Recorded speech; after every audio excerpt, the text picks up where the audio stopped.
going on YouTube? How's everybody today? It's nice to hear. So today's Saturday, so I'm going to do a review on an album I usually bring out with me on Saturday. Today I'm going to do Comets On Fire, their 2006 album called Avatar, released on Sub Pop Records. It's their fourth studio album and second album for Sub Pop. This isn't an album I actually play a lot of. This is a band that my friend Chadwick Chirkwick got me into, and I basically just bring it out with me in case he shows up so I can at least pander to my friends a little. Comets On Fire is very much so a vintage hard rock band. They have elements of prog rock and like stoner metal and like a lot of blues, especially on this album. Tons of blues on here, a little bit of space too. They formed in 1999 in outside of Santa Cruz, California. These guys actually, I think they own a ranch outside Santa Cruz, and they do all their own recordings, so they do all their own production on their own work. These guys have a very much so a very big sound, a very rollicking hard rock sound.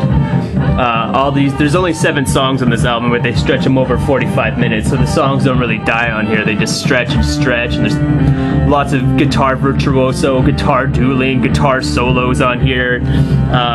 Brutal pounding drums. The drummer sounds like he's 2 drummers in one, and it's just crazy. Like, the band just makes this huge wall of sound, and it just goes on and on. Very talented guys here, very big sound, very hard rock. Also a very well-paced album as well. Lots of fuzz, lots of distortion on here, lots of hard rock mayhem, but this album, I guess, has something that their previous albums didn't have. I don't know a lot about their back catalog. This is the only album I haven't really heard of them. I have another one that I burnt, but I haven't really paid a lot of attention to it.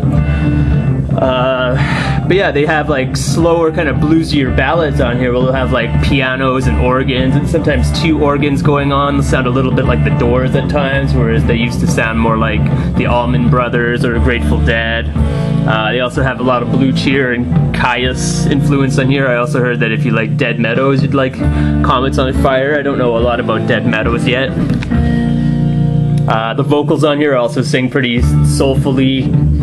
They're sometimes double-tracked, even triple-tracked at times, giving them this lot of reverb and echo to it. It suits the music very well.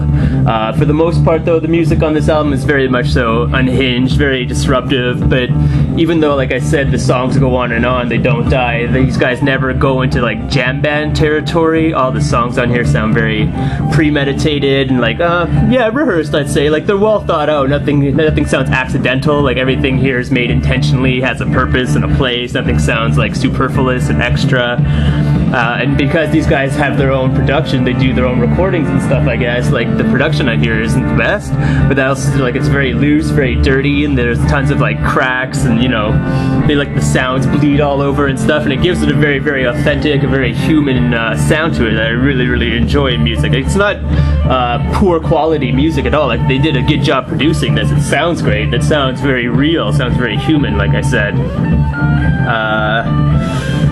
Yeah, there's not a lot to it. It's pretty much just straight up rock and roll. Not much in the way of artwork here, just like a weird picture of trees, some sort of inverted photography, I guess. Then you get the sleeve on the inside. You get this inside of it, and it says Comets On Fire there, scrawled, and some like, looks like branches, I guess. And all you get is all the...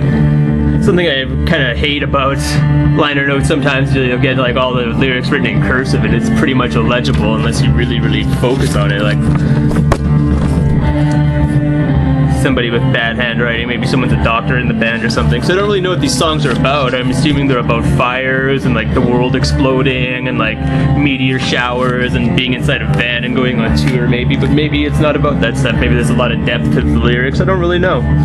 Maybe you guys can tell me what the songs are about if anyone out there knows, but this is a very much so, like I said, a hard rocking album. Lots of rock and roll, very vintage sound, very amped up, very big. This is an album that's guaranteed to make like the gods of rock smile big grins and smile down on the human race and like, yes, something rocks again. People online were comparing this to like, if you're a fan of Mars Volta and Tool, you should like this too, but it's not nearly as proggy and weird as that stuff. This stuff's a little more straight ahead, but there are a lot of like crazy asides and stuff like that too, with the crazy guitar solos and virtuoso playing. Cool name I found online that one blogger wrote is he called this freedom rock. I'm like, I guess it's freedom rock. It's pretty cool. It's very free. Like I said, a very amped up sound, big sound. Comets On Fire's 2006 album, Avatar, released on Sub Pop Records. I enjoy this album. Peace out, guys.